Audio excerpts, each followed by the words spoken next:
नमस्कार दोस्तों, आज हम देखेंगे कि फुल सबट्रैक्टर क्या है। पिछले वीडियो में हमने हाफ सबट्रैक्टर देख लिया था, तो आज फुल सबट्रैक्टर देखेंगे। तो ये है फुल सबट्रैक्टर का लॉजिक सिंबल, जहाँ पर हम देख सकते हैं कि 3 इनपुट्स हैं, एक्स, वाई एंड बोरो इन। तो इसको, ये जो बी है, इसको हम जानते हैं कि इसको बोरो बोलते हैं, तो बोरो इन है। और यहाँ पर 2 आउटपुट है, यह है डिफरेंस और यह है बोरो आउट।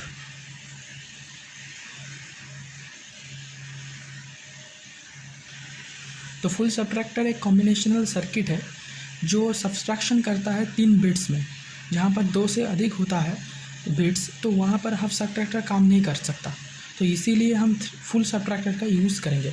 हम फुल सबट्रैक्टर 2 हाफ सबट्रैक्टर से भी बना सकते हैं, तो वहाँ पर हमें 2 हाफ सबट्रैक्टर, उसके साथ साथ एक और गेट भी लगेगा, लेकिन वो हम बाद में देखेंगे। अभी फुल सबट्रैक्टर हम देख रहे हैं, तो अभी चलिए देखते हैं कि इसका ट्रूथ टेबल कैसा होगा।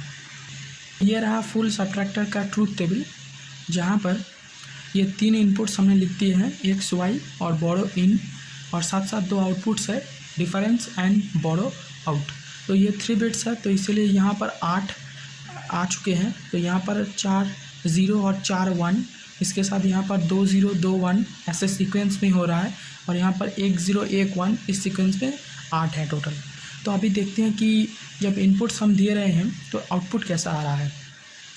जब हम 0 के साथ 0 माइनस कर रहे हैं तो 0 ही आएगा, फिर उस 0 के साथ 0 करेंगे तो 0 ही आ जाएगा, यानी डिफरेंस भी 0, कुछ नहीं है, और बोरो 0 ही आएगा। कुछ नहीं ले रहे हैं तो बोरो 0 आ रहा है। फिर जब हम 0 के साथ 0 माइनस कर रहे हैं तो 0 आ रहा है। जब यहाँ पर इस 0 के साथ हम 1 को सब्स्टिट्यूट कर रहे हैं, तो वहाँ पर देख रहे हैं कि हमको एक लेना है 1, तो यहाँ पर हमने बोरो 1 एक ले लिया है। जब इसको हम डिफरेंस करेंगे तो डिफरेंस आ जाएगा 1। ठीक इसी तरीके से ये प्रोसेस भी सेम होगा।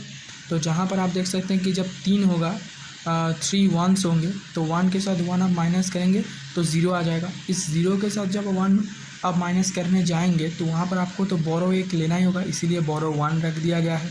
और जब आप उस 1 को और इसके साथ माइनस करेंगे तो यहाँ पर 1 आ जाएगा। तो यानी यहाँ इस 2 जगह पे जब आपका 3 1s आएगा, 3 इनपुट्स 1 होगा, तो दोनों इनपुट्स ही 1 आएगा। तो अभी हम इसका एक्सप्रेशन देखते हैं कि ये जो आउटपुट्स निकल के आए हैं डिफरेंस का और बोरो का, तो यहाँ से एक्सप्रेशन क्या होगा। तो जो डिफरेंस होगा उसको सिंप्लीफाई करने से आपका यही एक्सप्रेशन आएगा। अभी इसको हम सॉल्व करेंगे स्टेप बाय स्टेप। तो यहाँ पर देख सकते हैं कि यहाँ से आप एक्स बार वाई बार कॉमन ले सकते हैं, कि जहाँ पर हम इन दोनों जगह से कि एक्स बार वाई बार प्लस एक्स वाई, तो पहला हम इसके साथ इसका कॉमन ले रहे हैं, और यहाँ पर बी इन आ जाएगा, और यहाँ के साथ इसका हम कॉमन ले लेंगे कि x bar y plus x Y बार, और साइड में लिख देंगे बी इन बार। तो यहाँ पर ये हो जाएगा एक्स और y bar b in plus x XOR y b in, यह जोर का सिंबल। तो अगर हम इसको सिंप्लीफाई करेंगे तो यही फॉर्मूला हमारा आ जाएगा, यही एक्सप्रेशन एक्स जोर वाई जोर बी इन। तो यही हो जाएगा आपका जो डिफरेंस है, इसका फुल एंड फाइनल एक्सप्रेशन। यही है आपका डिफरेंस का फाइनल एक्सप्रेशन। आई होप कि आप सब लोग इसको समझ गए होंगे। तो ये रहा बोरो आउट का expression, x bar y bar b in plus x bar y b in bar plus x bar y b in plus x y b in. तो इसको हम के मैप से सिंप्लीफाई करेंगे, और इसका फाइनल जो एक्सप्रेशन है ये हम लिख देंगे। तो ये है b out equal to x bar y plus x bar b in plus y b in.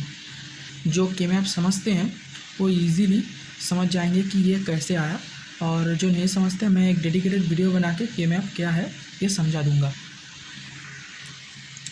तो ये है फुल सबट्रैक्टर का total circuit diagram, complete circuit diagram हम इसको कह सकते हैं। कि जहाँ पर जो एक्सप्रेशन था पहला डिफरेंस का x XOR y XOR b in, तो हम यहाँ पर 3 इनपुट XOR गेट लिए हैं, जहाँ पर हर तीनों इनपुट एक साथ इनपुट में गया है XOR गेट का, और आउटपुट सिर्फ डिफरेंस बाहर आया है। और उसके बाद जो हम बी आउट के एक्सप्रेशन हम थोड़ा देख लेते हैं। तो ये था हमारा बी आउट का एक्सप्रेशन, जहाँ पर आप देख सकते हैं कि एक्स बार आ चुका है। हम यहाँ पर एक नॉट गेट इम्प्लीमेंट किए हैं कि एक्स बार और यहाँ से वाई, तो एक्स बार वाई आ गया। इसके साथ एक्स बार फिर से हमें लिए हैं एक्स बार, और बी इन था तो ये रहा आपका बी इन, फिर से एक एंड गेट में हम लेके आए हैं, और ये जो आउटपुट है एक्स बार बी इन है। फिर था वाई बी इन, तो ये रहा हमारा वाई, और बी इन हम यहाँ से कॉमन लिए हैं क्योंकि ये बी इन का लाइन था, तो यहाँ से हम बी इन को लाइन लिए हैं, कॉमन लिए हैं, तो ये है वाई बी इन, और तीनों ही प्लस के फॉर्म में था, यानी और गेट हमको यहाँ चाहिए। तो ये तीनों ही इनपुट को हम एक और गेट में डाल दिए हैं, और आउटपुट जो निकल के आ रहा है वो है बोरो आउट का। तो ये रहा कंप्लीट आपका जो फुल सबट्रैक्टर का डायग्राम। आई होप कि आप सबको समझ में आ गया है। अगर कोई भी समस्या समझने में हो रहा है तो आप मुझे कमेंट में लिख सकते हैं। Thank you for watching.